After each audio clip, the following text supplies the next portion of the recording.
I'd like to ask, I own 2 rental homes, and I'm wondering if I need to form a limited liability company or if I just bought enough insurance for them that would take care of if anything happened. Yeah, you don't want to keep those. You have them in your name, your personal name right now. They're not in a business name? Correct. Yeah, especially with 2, you probably want to set up an LLC just to separate the liability from yourself in the business. And then there's also, generally some better tax benefits that you can get if you talk to John Catoni in our office. But setting up an LLC is just a way to protect you. You never know what's going to happen with a renter.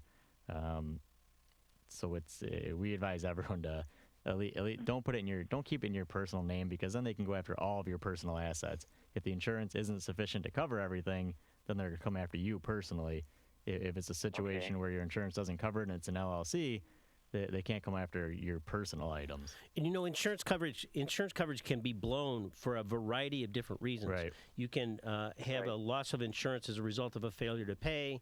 You can have a loss of insurance as a result of a mistake made by the insurance company internally, which they will never admit. You can have a situation that comes up that's not covered under your policy, or which is arguably covered under your policy, but they say it's not, and then you got to go out and hire a lawyer. The best advice is what Justin just told you. Make sure that every single rental property is in a separate LLC. And that's a pretty simple and inexpensive procedure? Yeah. Yes.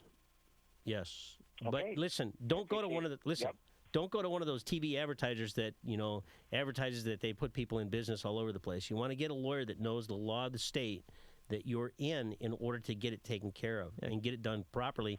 And not only that, you have annual requirements for reporting and to keep taxes up, and you can't just set up an LLC and then leave it alone and expect you to have that limited liability. You got to actually work it like it's a business. Yeah, you can. If you violate the rules, you're piercing the corporate veil, which defeats the whole purpose. So the other thing you really want to do is not only set it up, but also do an operating agreement. So then it's a legitimate business. You know what happens. If you pass away, what happens to it, how to wrap up the business more or less, and just how it's all going to operate, when the annual meetings are supposed to be held.